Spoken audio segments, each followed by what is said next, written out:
even know. Yep, hey, we're live, everybody. Aaron. Live indeed we are. It's been 2 weeks since I did this last, so let's go for it. Now let me just... Uh-oh, I can hear myself. Now, guys, we're just getting organized. We are in pre-show time. Now I can hear you over on yours. Oh, can you hear me? Why can I hear you? I'm not sure. Can you hear me now? Is it right? But I hear our live show. Oh, that's what was happening to me. You must have a speaker on somewhere in one of the windows. You haven't got the live stream showing as a speaker. That's what I did. We're just trying to get organized, guys. If you are watching, it was hiding in my Windows. I don't know. Yeah, that's what I was doing. Let me just let me switch that off here. Now we're right to go. Hey, who's here? Is that say Dana? Oh man, I don't wear my glasses either anymore because my new setup here, I've got my monitors pushed back more. So now I don't need my glasses, so I look a little better doing that. And then I've got the wide lens, so now you can see more. Oh, and these lights are just for that. Me and Casey was talking about the pulsing of autofocus lenses. So I have those set up to do some tests later with all my Fuji lenses to see if the Fuji's continues to autofocus in video. You can notice the pulsing. Now on our other videos, I didn't notice because you don't notice them on bigger lights, but smaller point lights you notice. So it's not on autofocus now, but later that's what those are for. All right, so are you doing manual focus on there at the moment, or? Well, I've always did that, and I just focused on the mic. I'm at f1.4. I focus on there. I'm in focus. The only thing I realize is if I want to show something and do one of these, of course, you can't. Yeah.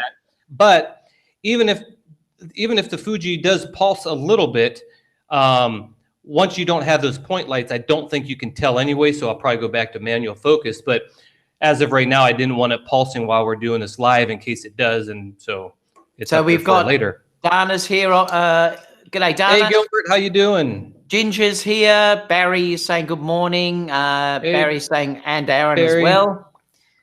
Gilbert's here, so Gilbert's still up. He's very late in the UK. That's true. Yeah, so he can't sleep. Yeah, he was up. He watched us last time when I was, I think, in the airport. Orio's also here, so he's up very late as well. We've got Donald is here also. Altrix here. So we have a few people that are up very, very late. Hey, nice to see you here, Gilbert and Oreo. Okay, so if I clicked on my, I guess yours isn't going to switch now. I forget how to do that. Oh, there. Sorry, guys, I haven't did this for 2 weeks, so I'm a little. I only did this once, didn't we? Yeah, we have. We've only got 5 minutes to go, guys, in the pre-show time before we actually start the show. So please give us a thumbs up if you can. My cough is improving, so hopefully I won't cough as much today. Oh, yeah, I was going to ask you that. You didn't do too bad on the last show. Yeah, it just comes and goes, so hopefully it'll be all right. Oreo said Europe's up for you tonight, guys. Oh, yeah, we're going to be drinking coffee in Europe today, too, so that's going to be cool. Well, I'm drinking real coffee. I'm not actually drinking the fake coffee. It's too early in the morning. It's too early for the real stuff? Yeah, the real coffee. Real coffee. I love it. Okay, let me see. Oh, so if you can, guys, too, this now 16 watching, if you can give us thumbs up because it also lets people know that we're on live. I might even put a thing up on my Facebook page. I've stuck one in the photography videography school. Yeah, I got to get better at doing that. Advertising I advertise our stuff actually in my normal type YouTube shows. I try to push the show, but when it's about to start, I'm too busy getting set up. I don't send any notices out. I'm trying to figure out. Hey, David, how you doing? Really good. Let me check. I'm just going to put this link into my page so that we can share that live. And I got to remember how to share my desktop. How do we share desktops, David? Now you've got to go up to there's a little icon on the right, on the left-hand side. that goes screen share. Ah, yeah, there it is. And then you can choose application, or you can choose just to show. Yep. Okay, let me see if I'm going to go full screen real quick.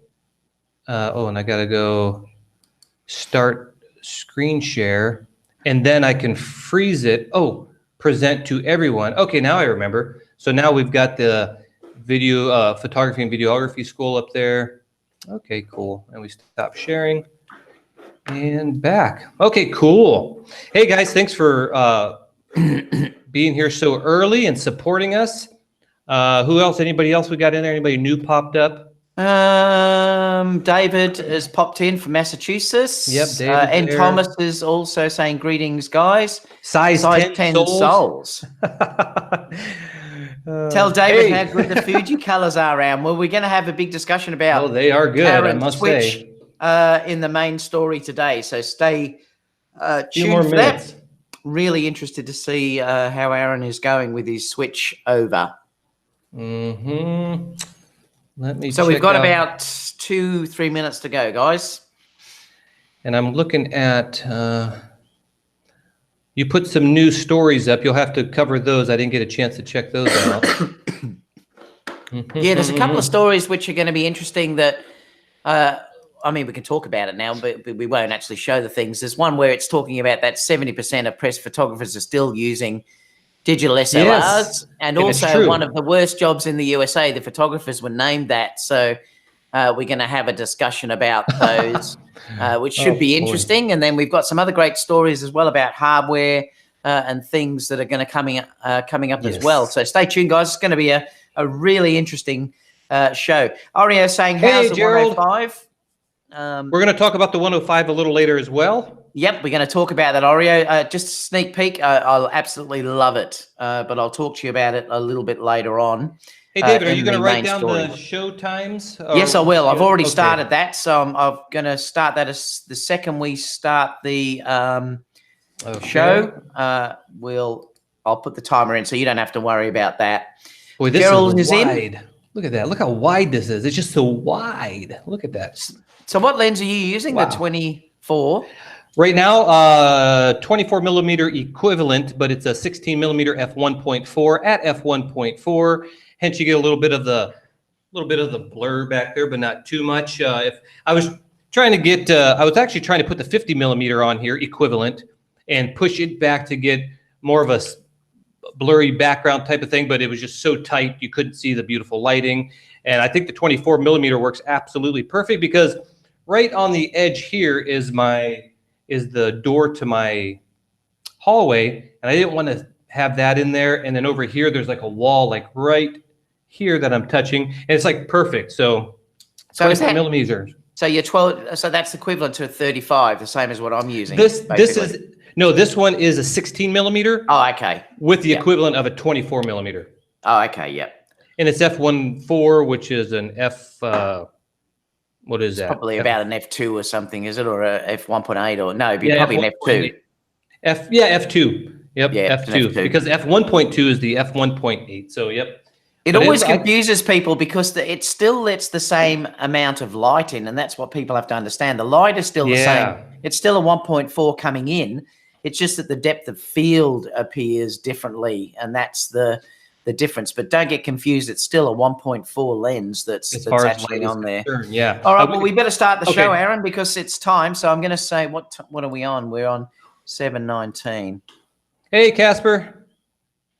7:19. I missed a few seconds, but it'll be close enough. Okay. So if you want to start it off, Aaron, we're right to go.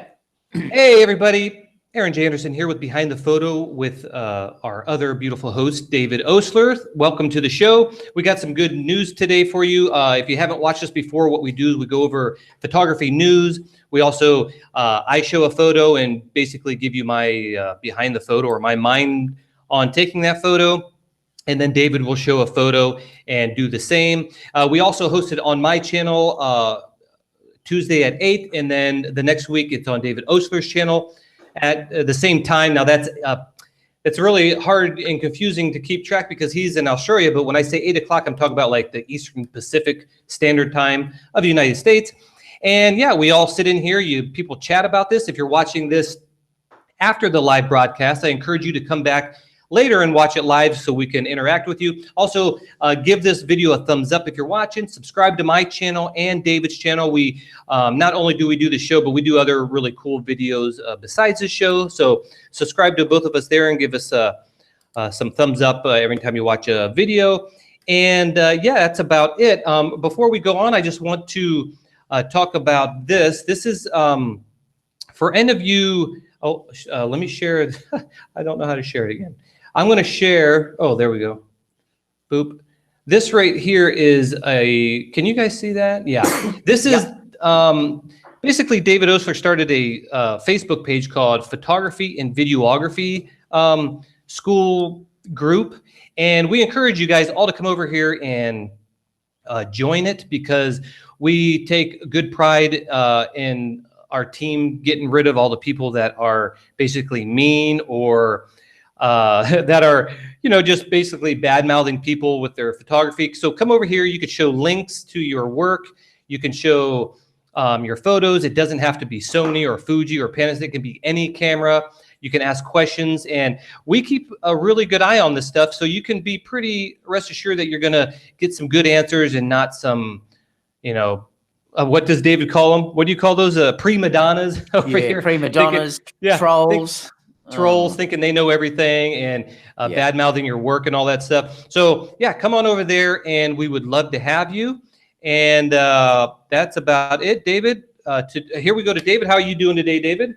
Really great, Aaron. Actually, thanks. Yeah, that's a great plug for the site too. I mean, Aaron's a moderator on there. I mean, he can do everything I can do on there. So it's, you know, it's just a site where particularly I'm hoping we can get a lot more females in there as well, due to the fact that I have heard from a lot of the females that they're scared to post in a lot of the sites out there because the sites can get so aggressive. And I know that can be the case because I've posted in some as well where some of the things that are said are horrible. You know, so we're going to make this a safe environment in there. There's not going to be any bullying or, you know, this prima donna type stuff in there. So please join us in there if you haven't. Looking forward to today's show. We've got some great stories that we're going to cover with you. We're also going to look at the end my 105 experience, because I have been lent that lens over the last weekend and I've used it. So I'm going to discuss that with you all. And also then Aaron is going to talk about his switch to Fuji, which should be really interesting as well. And it's going to be a great discussion. So looking forward to the show today, Aaron. Yep, me too. And before we go, I do this on every show except the last show because I was in an airport, but I drink coffee with a different mug every episode. And today we are in the Netherlands. So hello to all of you guys. I know there's a few people here from that area of the world. So, and the coffee we're drinking, this, if you guys have a Whole Foods near you, this coffee is absolutely delicious, and I cannot remember what it is. It's it's an Italian roast, and if you go in there, they have all these different coffee brands, and they come in the bean, so you have to like blend it or whatever you call it, and it's absolutely delicious. So that's where we're drinking our coffee today. So hello from the Netherlands. Woohoo! Yeah. Okay. So are we going to jump into our first? Let's topic. Let's do it. Excuse me if I'm still coughing, guys. I am still getting over this cough. It is getting better though, so hopefully I won't cough so much today. Let's go over to it, Aaron. So we're going to go over to this story, which is 70% of they're basically saying the World Press photo is saying that in 2019, 70% of the images that won, or 70% of the images being shot were with digital SLR cameras. So not mirrorless. But you know what? I didn't think there would be anything other than this at this stage, because the people that are running or say working for these sort of big newspaper brands and magazines and all that sort of stuff already have the big SLRs, and they also all have the lenses. So you will find that as new people start to come in, the switch will be made later on. I saw this, I think it was on Matt Granger was talking about this, and I think he was making a bit of a big deal about it. But it just makes sense to me that, look, the mirrorless have only been around for a short period of time. They will eventually be number one out there, and there's no doubt about it. And we'll share all these links down below so you can have a look at them. But this will change over a period of time. I can guarantee that most new people that are coming into the industry now, if young people who are going to start buying all of these cameras and things like that, are going to be buying mirrorless. They're not going to be buying the digital SLRs. And that showed with the camera sales discussion that we went through last week with Casey when Casey was on the show. So this is going to change. I just think it's a period of time. So I think even though Matt Granger was sort of going, whoa, you know, this is amazing, I don't think it's amazing at all. It's totally what I would have expected to see. And I think, you know, basically it will change over time. What do you think, Aaron? Yeah, I think exactly the same as you. Now, I do know several people here in Puerto Rico that do, that's all they do a couple other different photography, but their main thing is press type photography.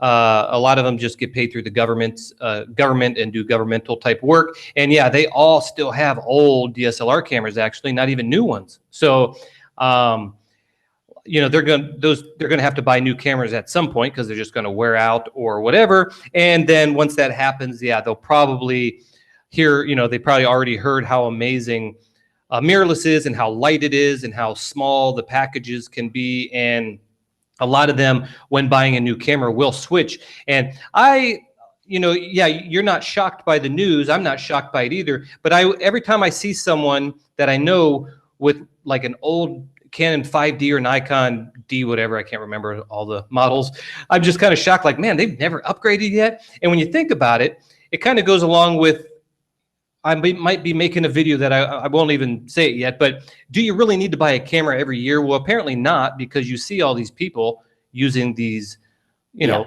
it's just, it's, you know, the tech just makes things easier. Let me switch off of this so people can see us. So it makes, you know, going to a new camera makes certain things easier, lighter and stuff like that. But as far as image quality, I mean, it's so close. You got to pixel peep and all that.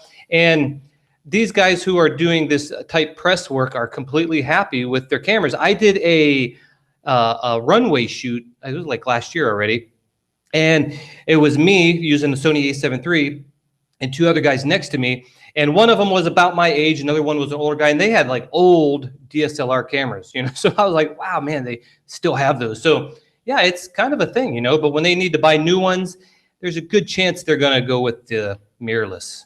See, there's another issue as well, and I think it's going to be forced on them, because I think eventually what's going to happen is they're all going to demand that these news things that they do, etc., are going to be shot with silent shutter. Because once that gets out there and they see that you can, I mean, you know what it's like whenever, say, President Trump or whatever is being interviewed or whatever, and all you can hear is 20,000 digital SLRs rocking away. Can you imagine that same scenario if they were all shooting with mirrorless cameras that have the perfect silent shutter? It will change the game. And I think it's probably going to happen eventually that they will demand, when you go into these things, that you have a camera that can shoot completely silently. And as we know, that's only possible with a mirrorless camera.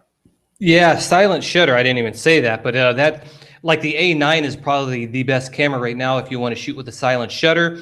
And it's just going to be time where all cameras are going to be like silent shutter. I mean, the shutter will be of the thing of the past, because you won't need it, because it's just going to get better and better.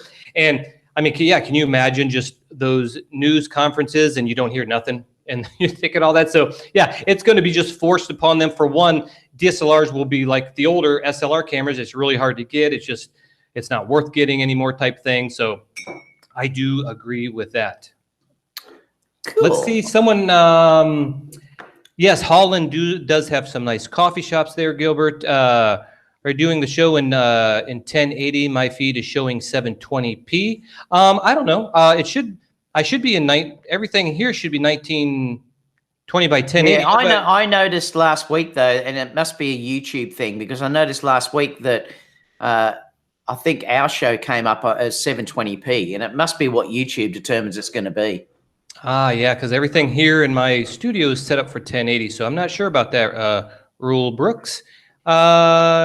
David, someone's asked you, will you be discussing the potential A9 II announcement in September? I said I actually answered that, and I said I'll be discussing that on Friday, Sony Rumors show. So yeah, so I will discuss that, but I'll leave that for Saturday, because I'll do a bit of research as well. So I will discuss that on Sony's show on Thursday, Friday Australian time. Yeah, and Gerald is saying that he switched to mirrorless years ago, and more people are doing it every day. Yeah, it's going to eventually be all mirrorless before we know it. Someone else asked me something. Yep, and they're so invested in their gear, and it still works great. It's, I mean, 5D Mark I probably can still make great photos. I mean, let's not kid ourselves, right? Yeah, I mean, you look at the D850, the Nikon D850 is still the best digital SLR that's probably ever been made. Nikon are going to have a D6 announced that apparently is going to be announced soon. Well, sometime this year, definitely before the Olympics, that they're saying is going to have some revolutionary things. That they're talking about adding stabilization into that digital SLR. So that's going to be the first time we've got a digital SLR that has stabilization built in. So there is some innovation still happening with digital SLRs, and that could be an amazing camera, and that may be a camera that forces Sony to bring out an A9 too. Yes, that would be interesting to see what they put in that, since this one's amazing. So very nice. You ready for the next? So next story. Next story. Let me put this up to screen share. Okay. So, did you read this article, David? Yeah, well, I did. It's interesting because they're saying that photographer it's actually named as one of the 25 worst jobs in the US. Oh boy. And it's look, yeah, but let's put this all in context. They're talking, I suppose, about the money that can be earned by most people starting, and the fact that they're saying there that there's 34,000 is the average income of that photographers are getting in the USA, when the average medium wage is 37,690. But it's also the growth that they're talking about there as well, that they're saying most areas we're going to have growth of 77% between 2016 and 2026, but they're actually predicting that there'll be a decline of 5.6 in the same span for photography. So yes, it might be getting tougher if you are a professional photographer particularly, but I don't think most people in the photography world are doing this for a business. Most are hobbyists that are out there. I mean, nearly, you know, I don't know what the percentage is, but you would think that it'd be professionals would be way less than what hobbyists are sort of shooting. So, you know, but there are challenges out there, and we've discussed this a number of times, that there's more and more photographers now coming into the industry because it's a lower sort of entry level to get in now. You don't have to spend so much. Well, I shouldn't say spend so much money, but you don't have to have the skill set like you used to when you were dealing with film, that you couldn't see what you were getting until it was developed. So if you were doing a wedding, it was a nightmare if you were shooting a wedding and you couldn't see what you were getting. You had to know what you were doing. You know, they used to use light meters and all these sort of things. Whereas now with WYSIWYG, it's so much easier for people to join into this industry. So yes, I agree totally, and I think it is going to get harder and harder. In fact, I predict that young people particularly are going to find it very, very hard to just become photographers as a full-time profession. I think they'll work at part-time and have another part-time job, because you can clearly see that the money's not there. No matter what all these people tell you on these things where they're saying you're going to earn $1 million. Yes, it's out there, but that is a very, very low margin for those people that can make a substantial living from it. I think most other people are going to have to say work a second job to make a decent living in it. And I think it's only probably going to get worse in that regards. But for the hobbyists, nothing's going to change at all. But if they're talking about jobs, yes, it is definitely getting tougher.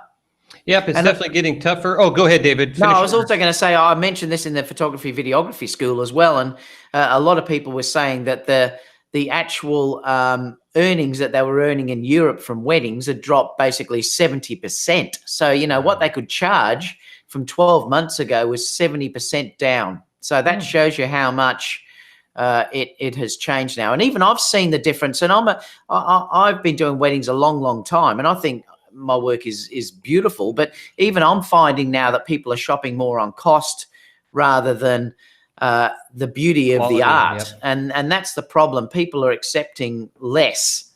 And it's just something, I don't know how it's going to change. Hopefully it will, but it's certainly getting tougher out there. Are you finding that, Aaron? Yeah, it's the same thing.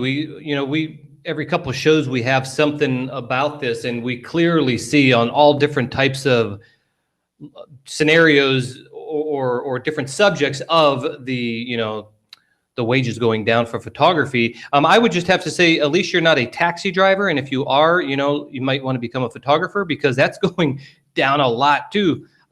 Me and my wife started using Uber a lot lately, and Uber's taken over that. And the photography world is the same. That's why me and David talk about video quite a bit as well, because a lot of these photographers they don't know video. So if you start doing video, that just opens up a whole nother door for you. And I'm not even talking about video just being a wedding videographer. I'm talking you do video, you could do, and if you really start learning your craft, you could do like me and do small commercials.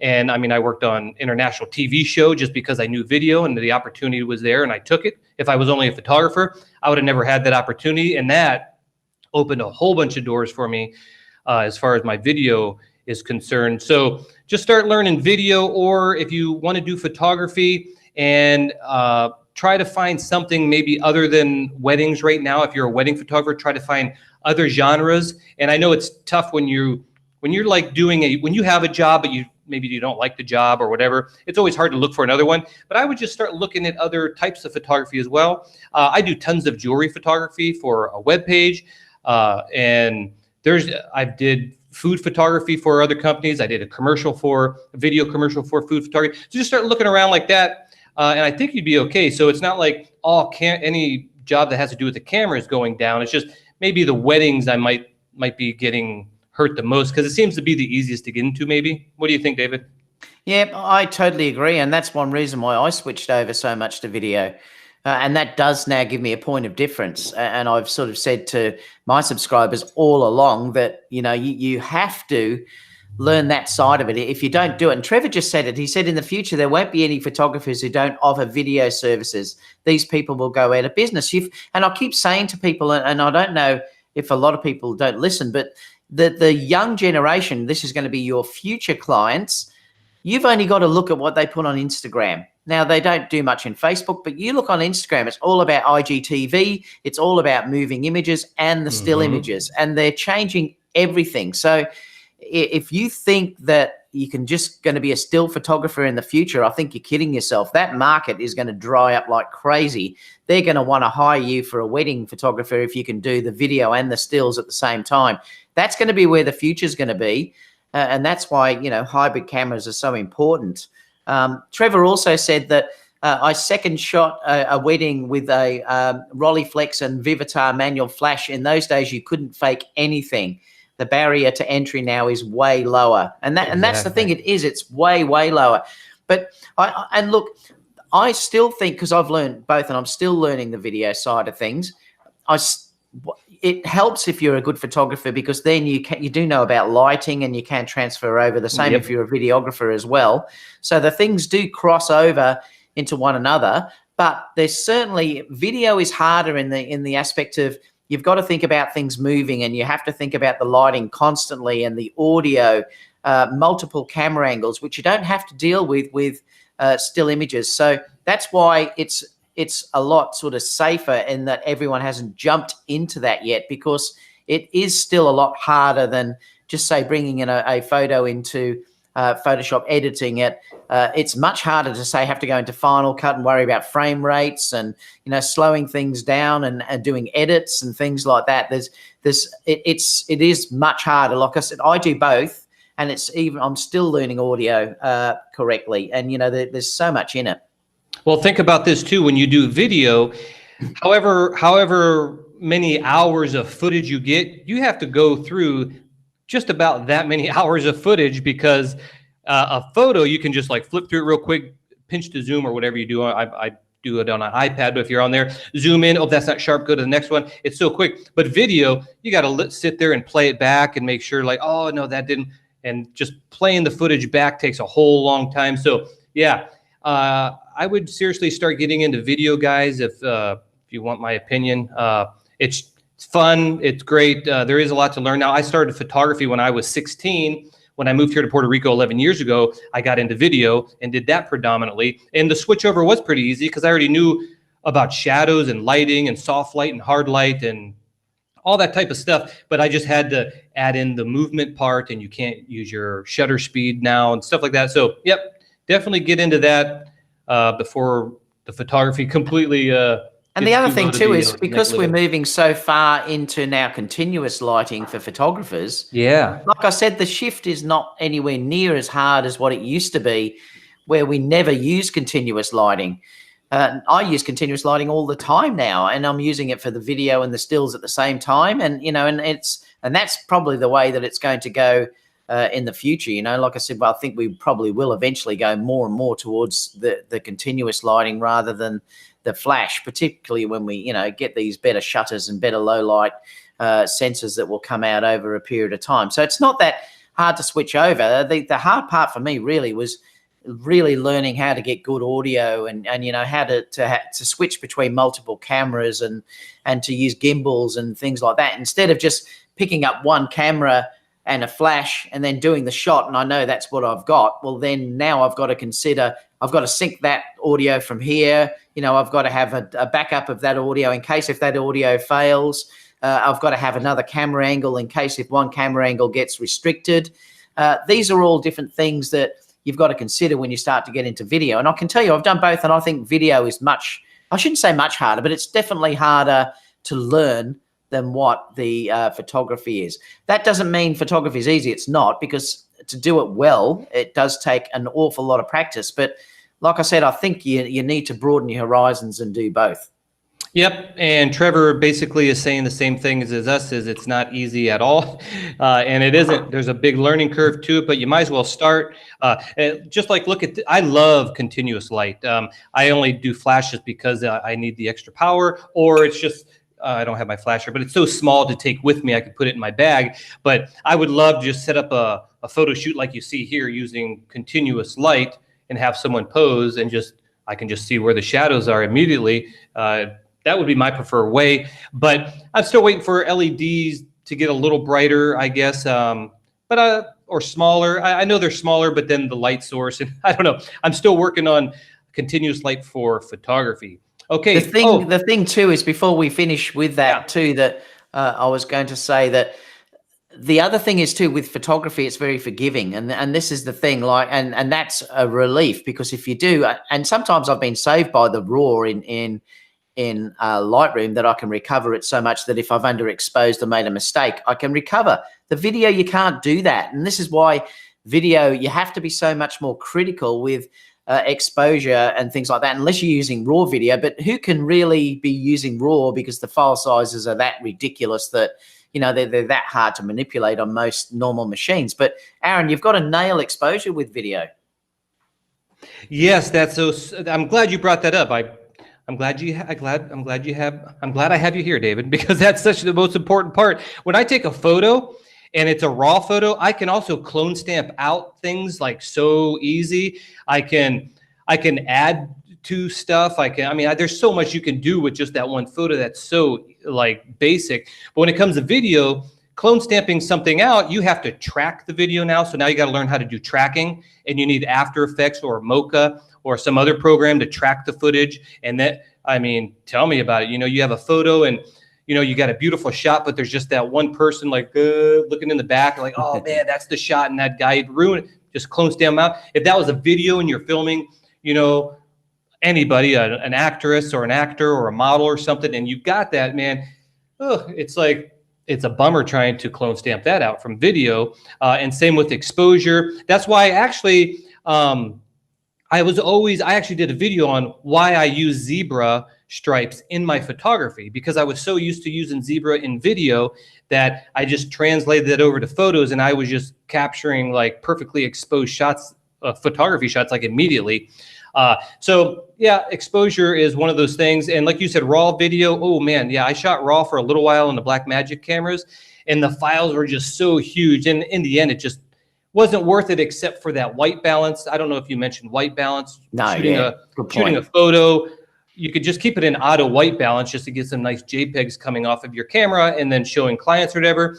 But if you did screw it up, you got a raw file, you just change it. Where if you're shooting video and you're not shooting raw, with most of these cameras aren't shooting raw, now you got like an orange video or a just an ugly colored video, and then trying to correct that out will make the colors go maddening. So yeah, video is a learning curve, and you got to really know your craft to do that. That's why I suggest you start getting into video, because it's not going to be a whole bunch of people doing it.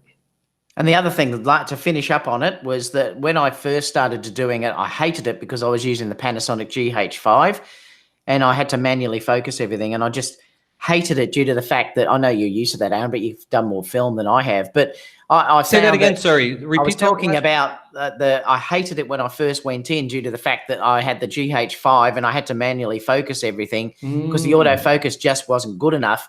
And that takes an awful lot of skill and practice to do really good manual focusing. Whereas now with the A9 and the A7 III, I do everything now in autofocus, and it is that close now to 100% reliable that it has made my life so much easier, and I enjoy it so much more because it's taken that issue of me, boy, is it in focus? Is it going to be out of focus?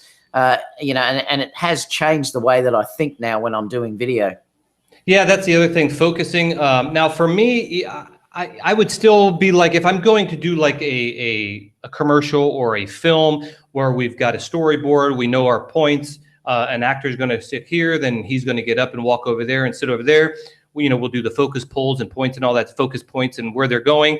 I will still use manual focus for that type of work, because you don't want an actor to give their all and give their best and nail it that shot just to have that camera just bleep just a little bit somewhere else, like, especially if you're doing a professional job. So I would still use manual, but if you're doing weddings or gimbal work, I just talked about this to somebody, and you're doing work like that, yeah, then like the A9 is like perfect for that. That's the type of work you do, David, is when someone's dancing around and you're following them and stuff. It's like absolutely amazing. And but I would still use manual focus for those predetermined, what's going on. But yeah, the autofocus is getting a lot easier in video, that's for sure. Okay, next story. Next story, let's share. Oh, is there anything anybody saying here, David? Did we miss? Should I continue? Let's just have a look. Oreo's saying, in my hometown, you can live as a photographer only if you're able to do all kinds of photography. I shoot everything, weddings, portraits, products, shops, restaurants, foods, and everything. And I think that is, you can't be selective anymore in what you do. I am, because I only do weddings and portraits. But like I said, I'm lucky and I'm very well established. But I know a lot of photographers now that are coming in aren't going to be able to do that. Mick also said, Aaron, you have to say this loud and fast, Fuji. Fuji girlfriend. I know. I noticed you had his comment. He commented on your video. I noticed that. Yeah, he said that. He said Fuji girlfriend. Yeah. 42 Pro says that if you are one side in the digital content creation industry, you will struggle in the coming years. True hybrid shooters is the future. Totally agree. Chad's talking about the Lumix SL1 looks interesting. We're going to talk about that soon, I think. Yep. What else have we got? Trevor said, I've been working at video for 2 years now. It's not easy at all, between getting proper exposure, composition, getting proper audio, post-work and grading. It's tough stuff to do at the high level. And that's why I'm saying it's a good thing to get into, because you won't have that issue of like where I don't like being degrading, and it's not, I don't mean it that way, but like the mums with cameras, they're not getting into the video side of things, all those people that are the stay-home photographers. Trevor said, on the plus side, the video features now in cameras are improving faster than photo features. It's a good time to be creative. Altric's asking when I'm going to do a video setup for the A9. Yeah, I'll get around to that, Altric. I've just been that busy with everything else. Gerald said, it seems really nice, but contrast detection only focusing is a deal breaker for many. Even worse autofocusing in its video shooting than stills. I think he's talking about the Panasonic, and that's the problem with that. And lastly, Trevor said, I'm a manual focuser both for photo and video. I don't think people even realize how advanced the AF capabilities are. Exactly. So let's move on to the next story here. I'm going to share my screen again. 3738. This is about the STC optics clip-in filters for Fujifilm X and GFX series. Now, they do make these also for Canon and Sony and Nikon. And I just wanted to ask you guys, is this something you would use? First of all, we're not going to watch the video, but instead of using a screw-on ND filter like a typical filter on the end of your lens, This one snaps in to right like in the what do you call that? The hole of your camera right here before the lens goes on. I don't know if there's a picture here.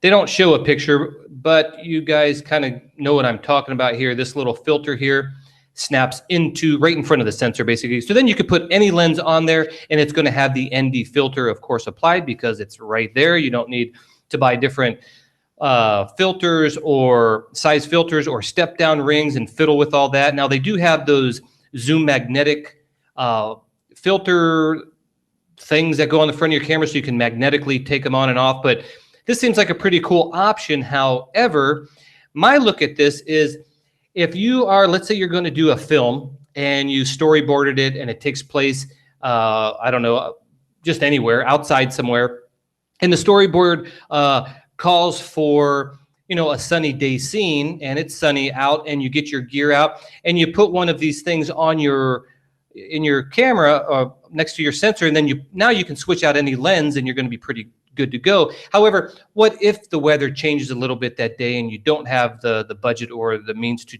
you know, change another day? I mean, you're going to have to take off the lens every time to take that off or to switch it. And for me, that seems a little, I don't want to be taking my lenses off just to switch out ND filters. Now, we got variable ND filters. If you're they're getting a little better. I would still use just regular ND so you don't get the color cast. But for me, I don't think I would use these for that reason. If I have to switch the intensity out, I have to take my whole lens off. You got more chances of dropping your lens. It maybe, I don't know if it takes more time or not. It probably takes more time because now you got to get your fingernail in there and pop that out and pop another one in.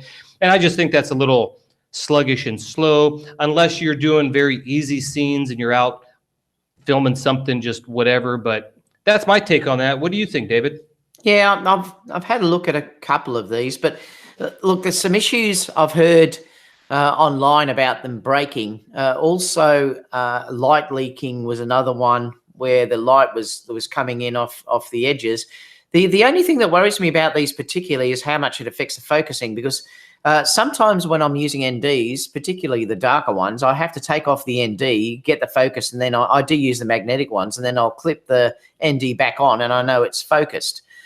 So if you're using autofocus with these, it may, I think it will probably slow down the autofocus of your camera, particularly if you're starting to, you know, use them in more lower light. I think it has to. I'm more worried about it breaking because it is sitting so close to that sensor, and there has been reports online about them breaking. I think Robert Hall discussed this.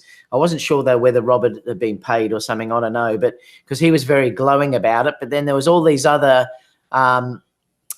reviews out there of people saying that light leaking was a problem. They had broken when they were put in, and Robert put out another video or a statement on YouTube this morning to say that he thinks they may break if you're taking them between two different environments, like if you're in a cold room and then you go outside and put one in. Well, that seems to me to be really dangerous if you're dealing with how the Sony, all these mirrorless are exposed, and then you're putting a filter on that could crack and break next to that expensive sensor.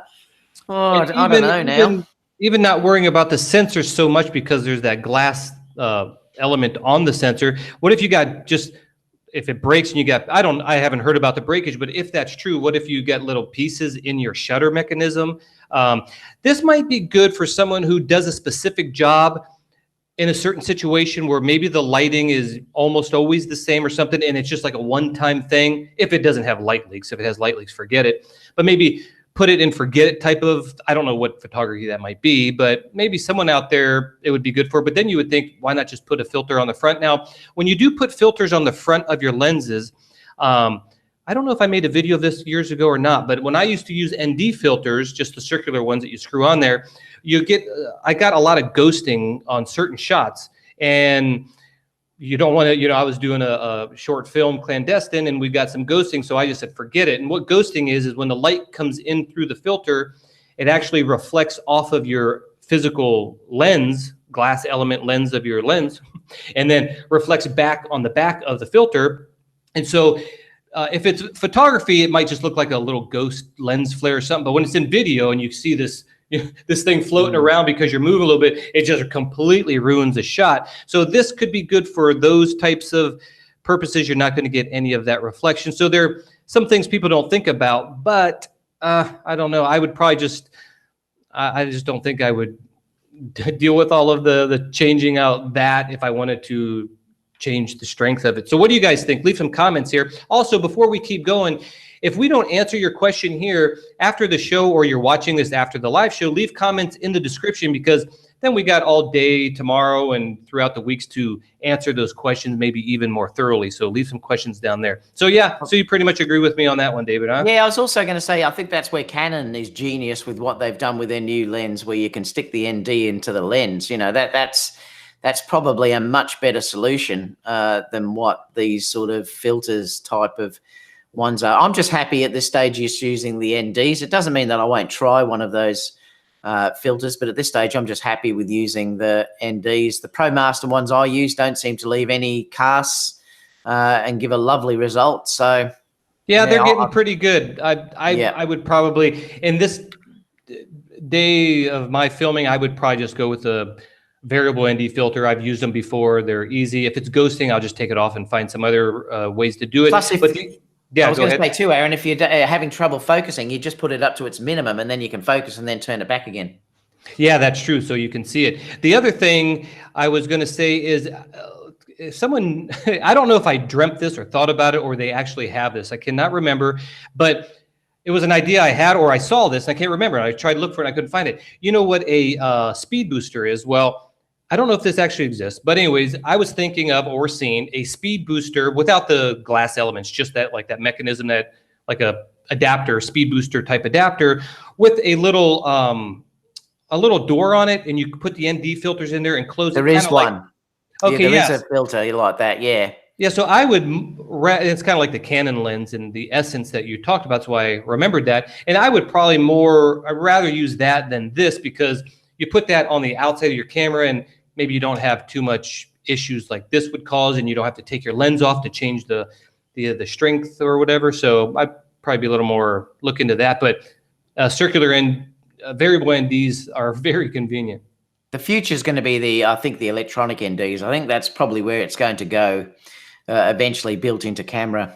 Yeah, that's like the best scenario right there. I don't. There's a camera or two that have that. Sony has it. The RX 100 series had the 5. True. Also, the FS7 has it built in as well, I believe. Yeah. So that would be a nice option. Okay, next story. Okay, so what are we? 45, 56. So 46.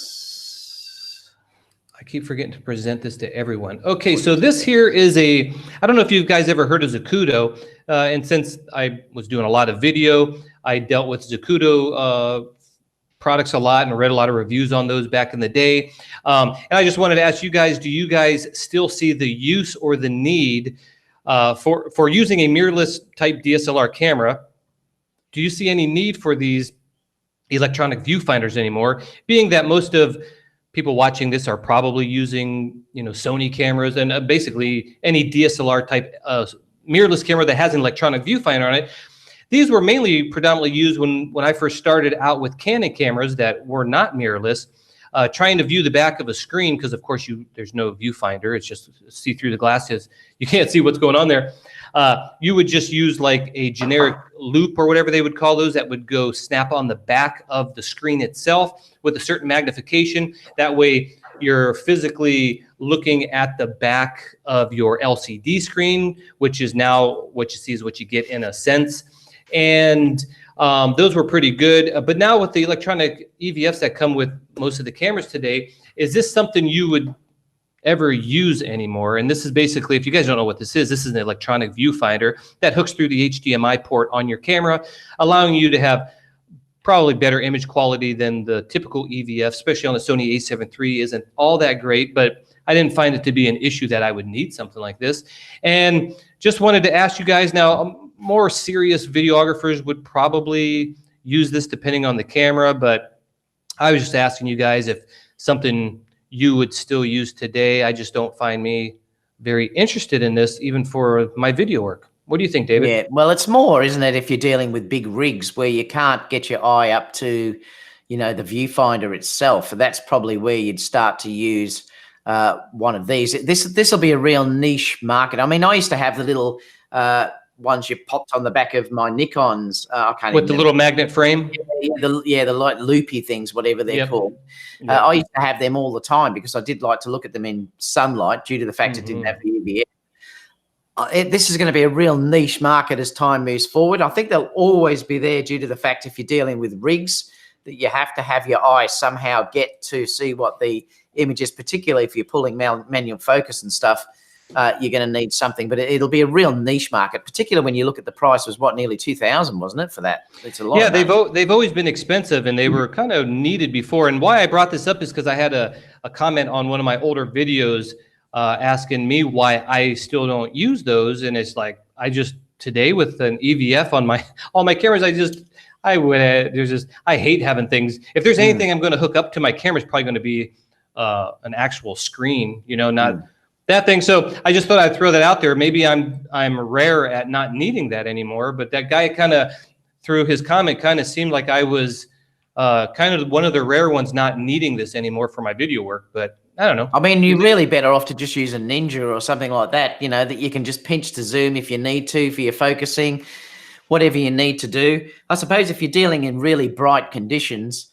I have my EVF on my Fujifilm, my Sony A7 III, even though it wasn't the best quality, it just did me great. Yeah, I agree. I had no issues. No issues. Okay, so let's go to the next story. We're doing a lot of video stuff on this one because this next one's a video thing. Good, actually. Yeah. Okay, let's present to everyone. And did you want to start on this, or do you want me to start, David? You can start. Okay, so this is FilmConvert. I don't know if you guys ever used this, but you video guys might have used this.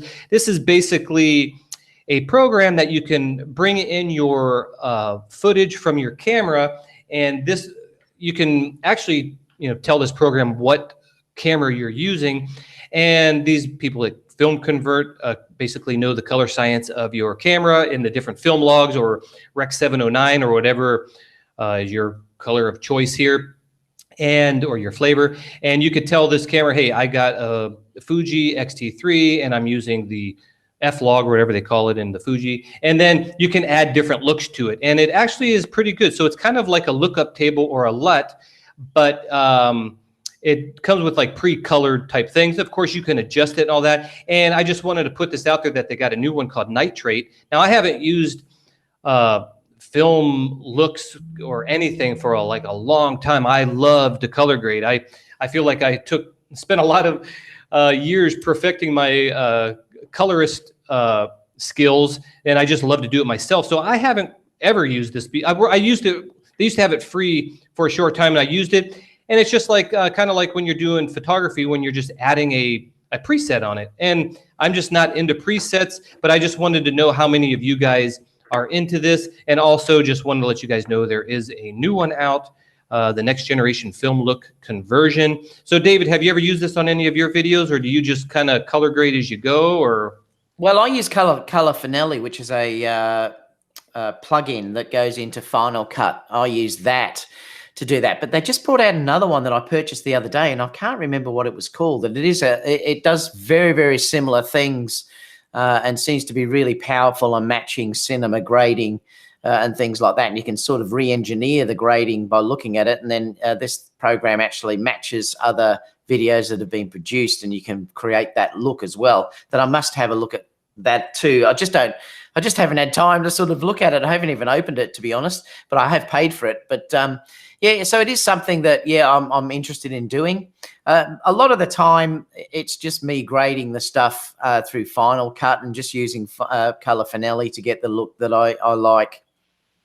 Yep, that's I've never heard of that one. Is that just like a Mac specific? Yes. One. Yep. Yeah, because it only works with Final Cut. It's only Mac specific. Yeah, and so they're saying here that the Nitrate has an overall UI design change, more colors in the plugins for more fun. Also, what new tools for more control over the final image. The Nitrate update, there are now log versions of the original film stock emulations. It means that you can now control the amount of contrast and saturation that you apply to the film stock you choose with more precision. Now that's kind of cool because I don't like just putting, of course, a generic thing on top of that.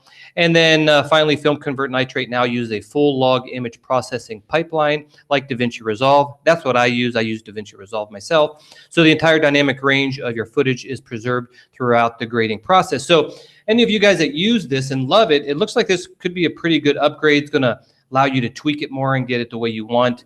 And what would you say? The new log profiles and all that stuff. So check that out. I'm one, like I said, to just go ahead and use my own color grading. If you learn color grading on your own, that's pretty cool if you're looking to get into video, because the more, I've talked about this before, the more programs you learn, the more opportunities are going to pop up where you'd be like, oh yeah, I don't know how to color grade. I just pop stuff on my footage and you lost a job. And so I would say learn how to color grade.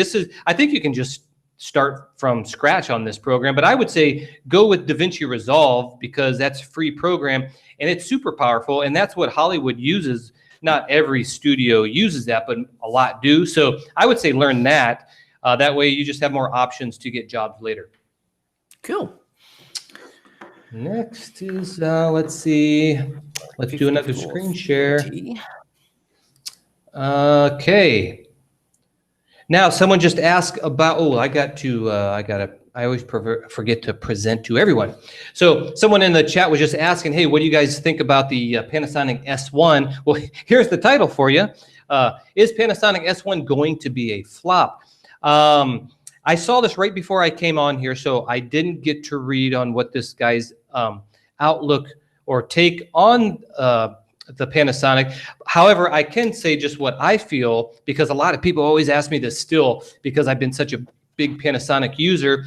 And when I got rid of the Panasonic G9 for the Sony a7 III, I told everybody I'm doing it because the Micro Four Thirds sensor compared to the full frame sensor, there's a huge difference. But when I had the two cameras, the main thing that really shocked me is because if you know how to light and you know how to use the right tool for the job, Panasonic cameras are just fine.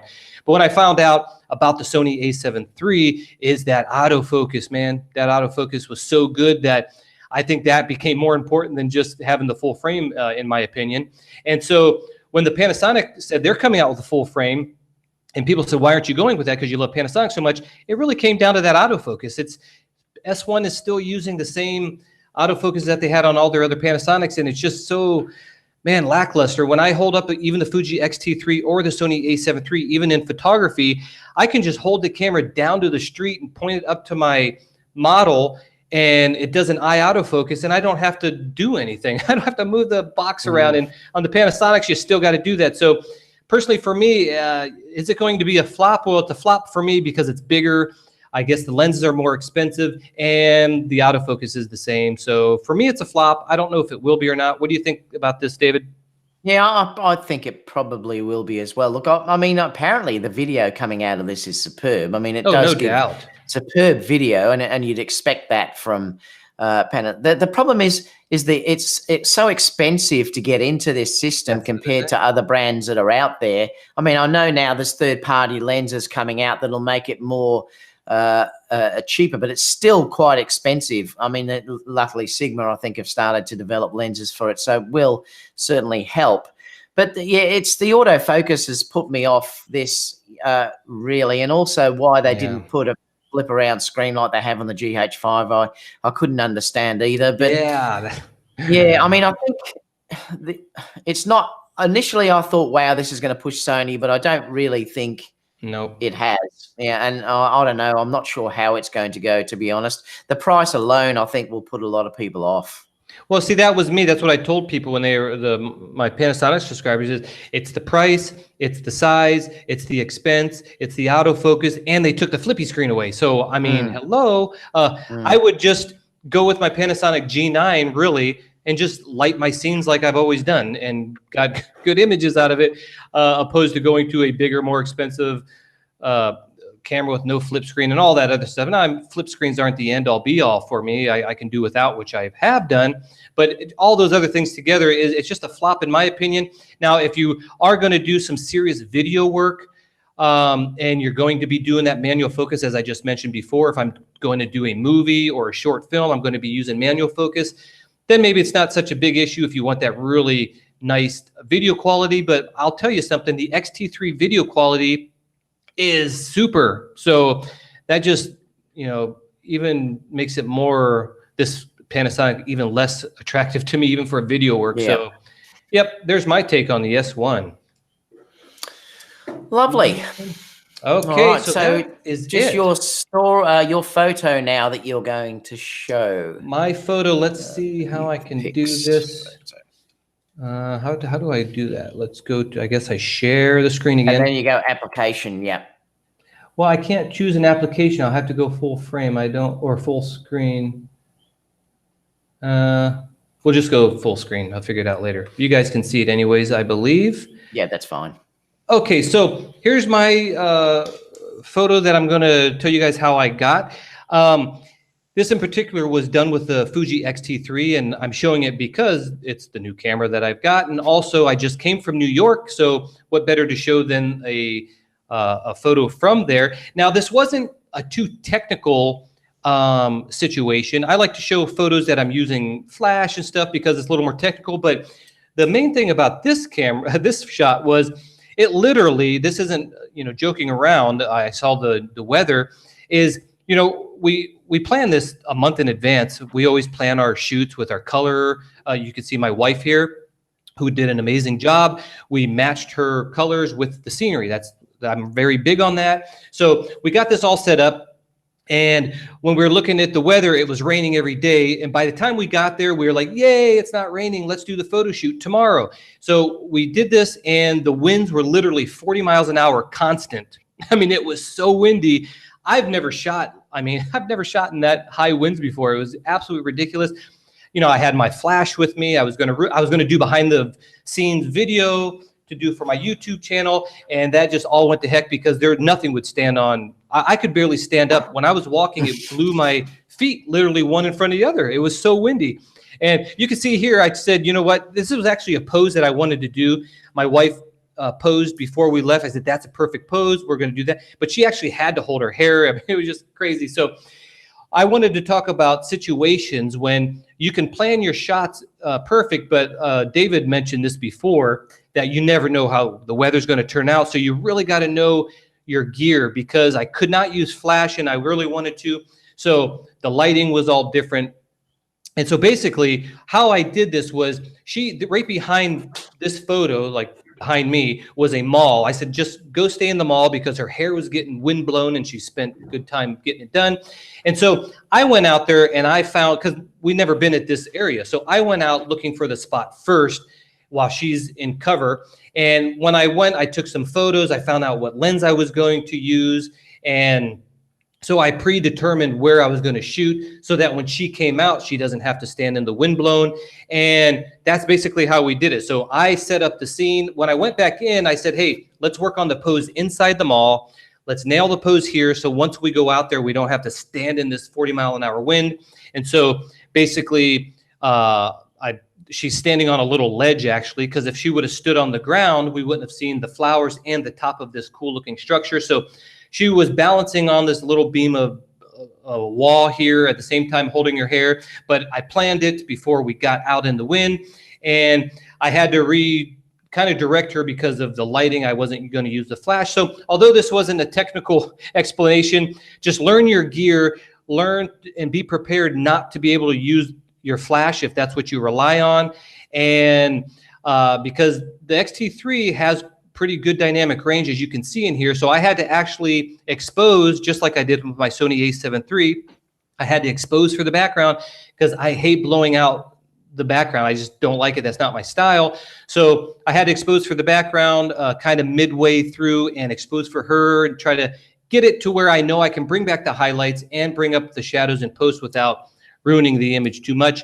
And that's how we did it. So learn your gear, learn how to be prepared not to use your flash, because I know a lot of people rely on that, and have your model somewhere else in cover of wind and rain while you go out there and find the lens and the settings and everything else. So when she comes out, boom, you can nail the shot. So yeah, cool. That's it. Oh, by the way, this was a Sony X-T3 with the same lens I'm filming this on, actually. What is this? The 16 millimeter f1.4, which is a 24 millimeter equivalent. It's a cool building. Oh, it's really cool. It's brand new. It just came up maybe a month ago. So my wife saw this on Facebook, I think, and I said, "That's it. Let's find the clothes and all that stuff." But it was windy, and it kind of I have other shots, so you guys can go to aaronjanderson.com and look for that. Maybe I'll leave a link in the description as usual, and you can see the other photos. But I did not even do nearly what I wanted to do with this photo shoot. But there you go. All right, so I'll quickly show mine. So this image, now has that come out full screen, Aaron? I've just got to check. I'm working on it here. Present to everyone. I think it should. All right, yeah, that's right.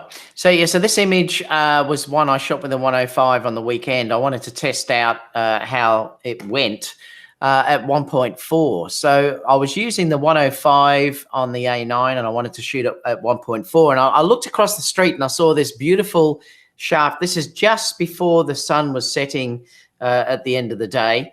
And I saw this beautiful shaft of light that was coming across this building. And I said oh my God, look at that. And I said to Matisse, run over there, because I've got to get you standing in this light naturally. So it mostly is natural light that you're looking at there. I just pointed her body into facing the light with her face, and I wanted a bit of shadow on that side. But I did have to use I used the ProPhoto B10 to give a little bit of fill against the shadow on the darker side, because the problem was it was so bright, that light, that it was almost split lighting right down her nose. So the reason why you can still see detail in the side of the face there is due to the fact that I added a fill light to light that area up, and it made all the difference in how this image actually looks. But I love how soft it was, because I was shooting a fair way away. This, like I said, this is 105 millimeter. I was shooting a fair way away from Matisse, and there's still the separation between her and the background due to it being at 1.4, which I adore, and having that. And this lens has blown me away. I'll talk about it in a minute. But yeah, just loved it. It is now up. I mean, it's basically on Instagram and everywhere else. I've started to share it. The video will be up later today or early tomorrow, showing this whole shoot with Matisse. So stay tuned for that. But if you can find natural light like that, golden hour at the end of the day, and you can put someone in the light, this is the effect that you'll get without any basically flash work. That's it, Aaron. Okay, let me, I got to get, stop presenting. Okay, yeah, a beautiful shot. And man, I'll tell you what, in the last, I think since I got the Sony a7 III, actually, I started using a lot more, or at least I used a lot of natural light, to be honest. But when I got the a7 III, my foundation of using natural light is more like, I'm going to use natural light, where before it's like, oh, I got to use flash, I got to take my flash, but I wouldn't necessarily always use it. But I've been using like a lot of natural light and actually really liking it. But in that shot that I showed you, I knew that background was going to be really bright, and it was, because the sun's like right back there. But the Fuji did pretty good, and that's my whole point on why I started using more natural light, even with the Sony a7 III. And Fuji is, I can bring out the shadows pretty darn good in these images here. Now that image there, how far do you think you were away? Because it's 105 millimeters. I would have been probably 20 meters away. And that's a pretty wide shot too. Did you feel like you had to yell at her with the 105 millimeter? No, it was close enough. That's what I liked about the lens. I probably wasn't 20. It was probably 10 meters, bit over 10 meters. No, you're close. That's why I love that so much. And I can't wait until I try the 135, because I think in a lot of ways the 105 may be better for some of the ways that I work, in the fact that I'm not that far away. I could be quite close. Like I did some stuff in a boat with it, and I could still get people in the boat and things like that, sitting down actually even inside. So it was still usable, whereas if I had the 135, it would have been way too long. So it's going to be interesting when I compare both to see how I like it. But the sacrifice is the weight, That's the only thing. Yeah. I'll talk about that now anyway, because we're going to shift over to it anyway. So let me just we'll keep going on that. The Sony A7 III. So do we have to switch to a screen or something, or no? No, we don't have. I'm just going to show it like we are anyway. So basically, look, this is the lens that I used. So this is the one, and it's like really big if you're looking at it. I mean, it is a monster to actually hold. But I have to say, I did get used to it, and I like the way I can hold onto the grip underneath, and I use that a lot. But I balanced it with the battery grip on the camera so that, you know, it sort of made it more balanced.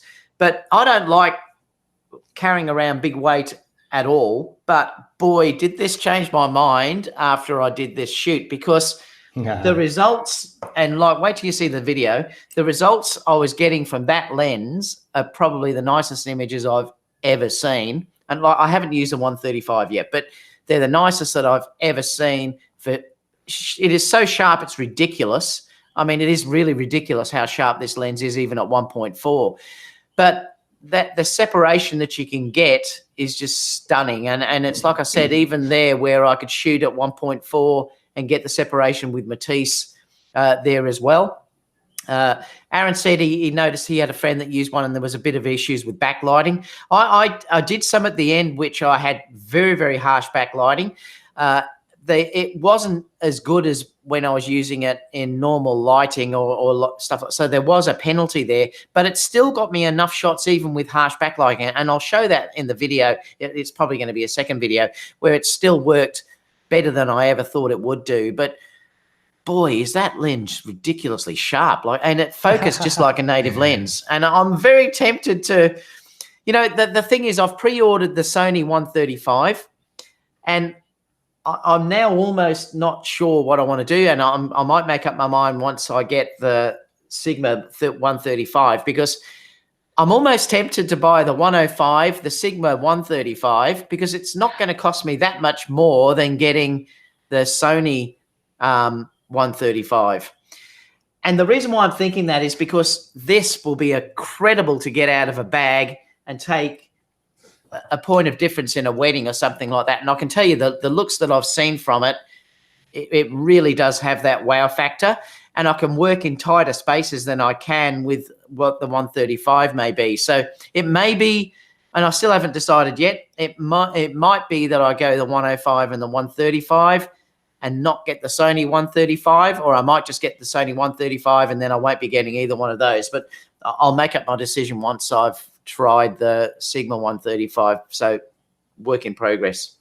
Yeah, well, here, let me show you. My friend Eyal in Miami has that lens, and he always talks about how amazing it is, and he shows me photos, and I agree, it's like so amazing.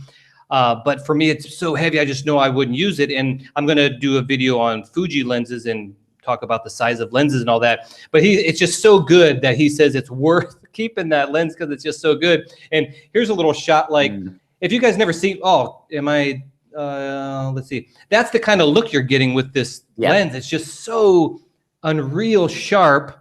And because it's so stupid sharp and it's such a separation from the background, you're just getting a shot like that. I mean, and he shows me photos all the time of shots that look like that. It's really freaking real. So yeah, it's an amazing lens. And it's changed my thinking totally. You know, like I said, I don't like heavy lenses, but the problem is now I've used it and I've seen what it gives me, and I would just love to occasionally grab that out and get a photo of the bride, because I could just picture the details and stuff of her dress and things like that I would get with that lens. The only thing that worries me about the G Master 135 is that, or even the Sigma, is the distance that I'm going to be away from things. And if it doesn't fit with my working, like I was a reasonable way with a 105 and the 135, to get that shot with Matisse, I would have been back another 6 meters. And, it may cause issues, but I'll have to wait until I've tried the Sigma, which apparently I'm going to get next, the 135 Sigma. So And what did you? I saw you talking about ND filters, I think. Yeah, there is.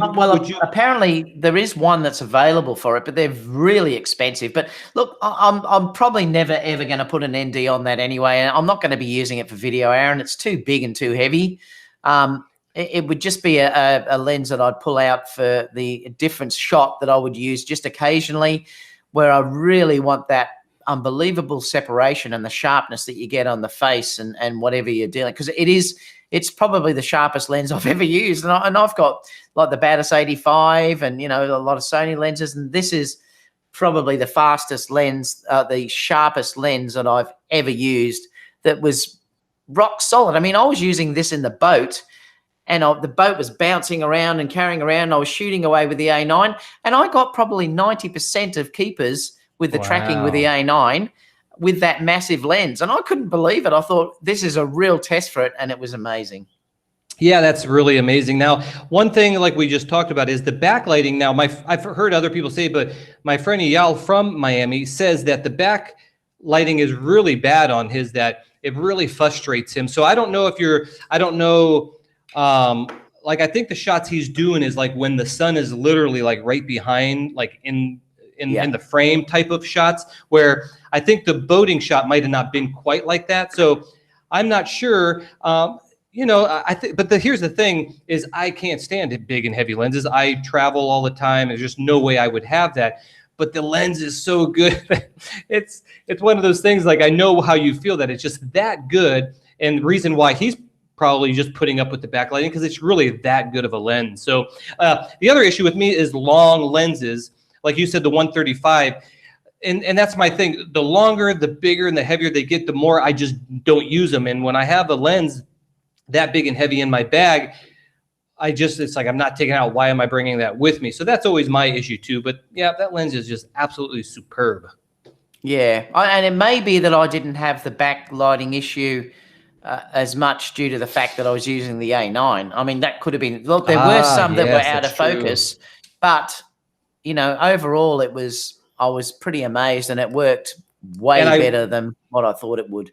And just for people to know, my friend does use a Sony a7 III, just in case you guys were wondering, and maybe the A9 is performing better in backlighting situations. I don't know.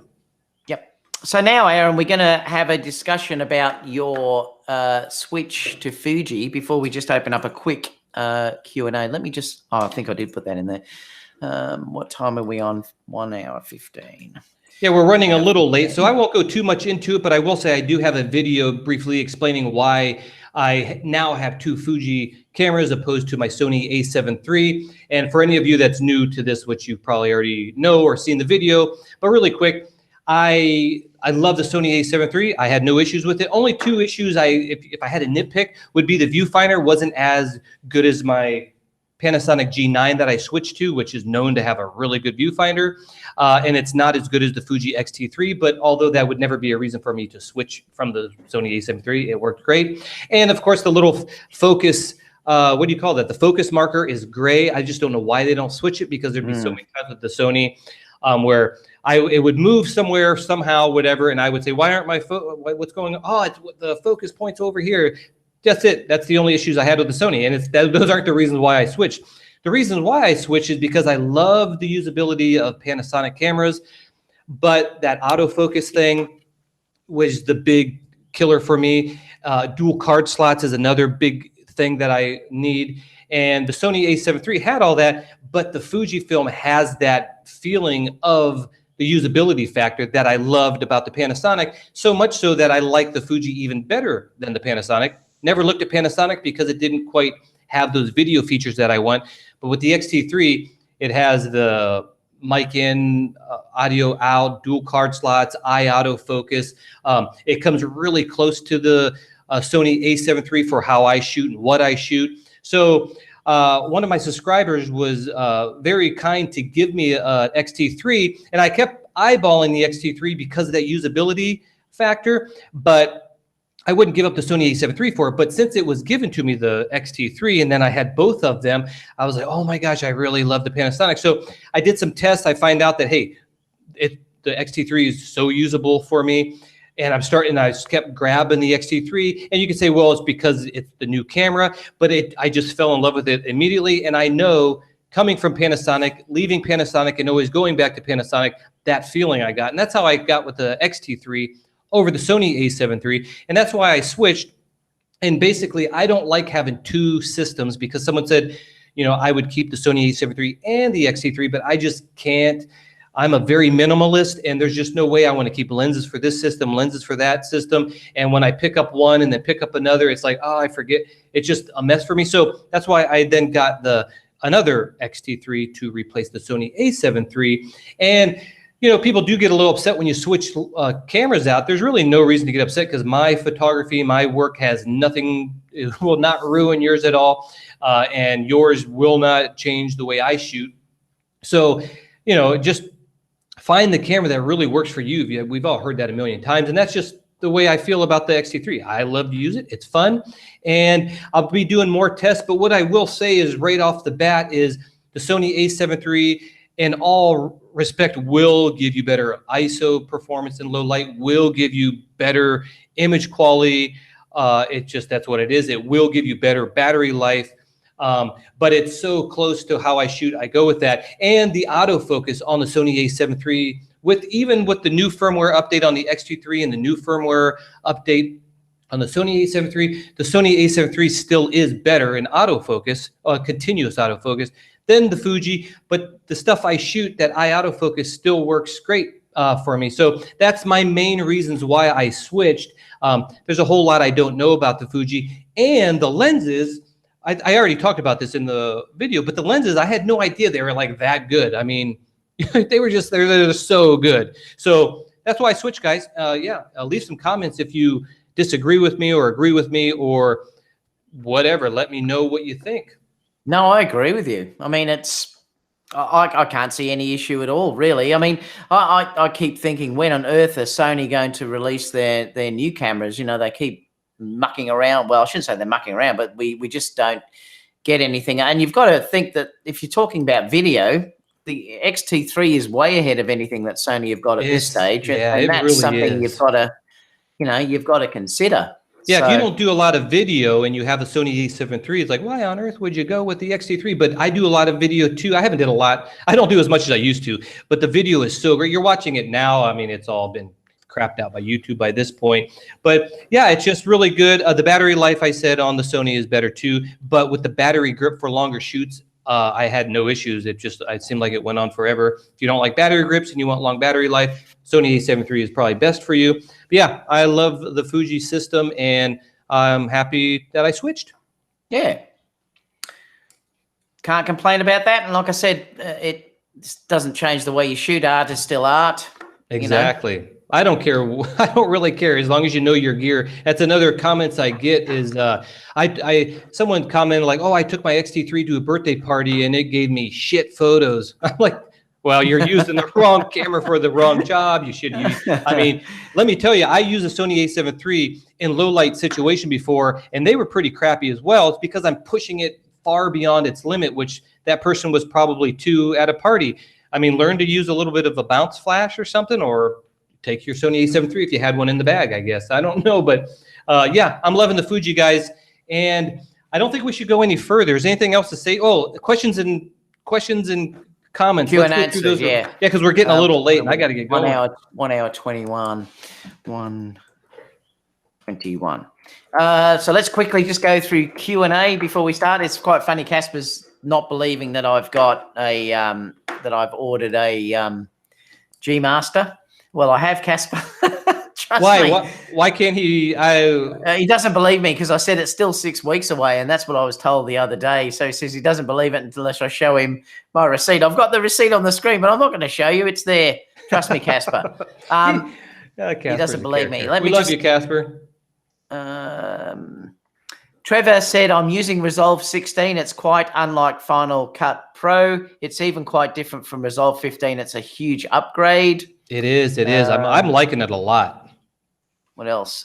Trev also said, I have Sigma art lenses, so I'm used to big glass, but that Sigma 105 is huge. Yeah, it certainly is. You get quite a look when you bring it out. It's quite funny. But it's almost worth it, you know. That's the thing about it. It's like it's like the Fuji lens that I had. I'll make a video about it, but it's one of the bigger lenses. It was amazing, but it was big and heavy. But it wasn't that amazing for me to want to keep it. And this, I think that Sigma is that amazing to keep it. Yeah, I mean, it'd be great just to, like I said, if I could grab it out occasionally and just use it just to get a point of difference. It is just amazing. What else have we got down here? Casper said, Aaron, did you ever figure out the capital of the United States? Ah, yeah, man. My wife got on me so much, and I told her, and then I screwed up the coffee cup thing too.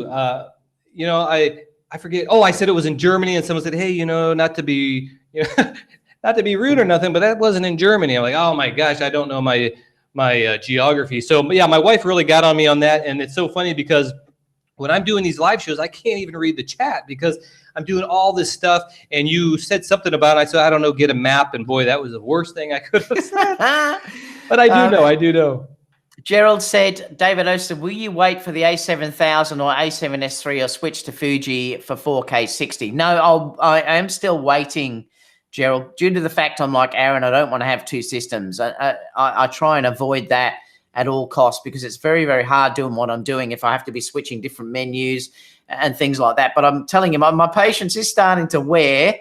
It's not only the 4K 60, it's the bigger bit depths as well, like what Fuji are offering, you know, and that makes a massive difference if you're grading. And the cool thing is, you have to answer it.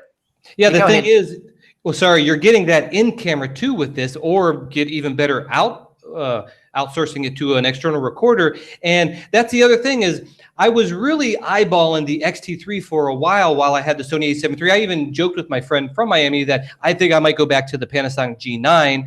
I wouldn't have from the Sony A7 III, but it's because I love the usability of it. But you know, I was going to do a modification on the Sony A7 III that made the LCD flip forward, and I did mod it. I mean, I actually did, and it worked. It worked great, but I couldn't find a way to make it durable enough to make a video about it because no one would use that. Like in a situation like this where it's just sitting there, it worked perfect. It came around like, ooh, like I see myself. But then I said, I don't think I'm going to make a video, and I couldn't find a bracket that would make it durable to where you're actually going to use that moving around. And I didn't want to be responsible to, when I make modifications, I usually make them robust and sturdy and things that I use, and I just couldn't use it. So I was getting really sick of waiting for Sony to make that screen, and that's why I didn't further the approach to that Sony A7 III flippable screen. And then I kept eyeballing this. I mean, this camera here has, and I really wanted at least this, you know, because I do my low shots. And I said, Sony, come on, when you're going to come and, you know, make up and at least give me that, if not a full, and they haven't yet. So, and then I was given the X-T3, and that's, you know, I never even mentioned that in my video about why I switched, but man, that was one of the big ones. I was just getting tired of waiting for, I wanted at least a half flippy screen. So I hope Sony comes out with something for you guys that'll give you at least that. All right. So to finish up, Aaron, what have you got coming up in the next few days? Well, as we already said this in the pre-show, but I've got these lights hanging out, not for decoration, but for lens tests that I'm going to do with the Fuji camera. I've had 12 lenses at my disposal, is that how you say it? To try them all out and all that stuff. I narrowed them down to the ones that I'm going to use, and those specific ones, I just want to see, because Casey from Camera Conspiracy was on our show last week. If you haven't watched that, go last week and watch it. David hosted it, but we also record it and put it on each of our channels while we're not hosting it. But go watch that. Anyways, we talked about the Fuji pulsing in continuous autofocus. So I'm going to do some videos, and I noticed that you really only noticed them on point lights like this and not on the bigger lights, because I didn't notice until you get the point light. So I'm going to be doing a video on the lenses that I'm going to be using with the Fuji.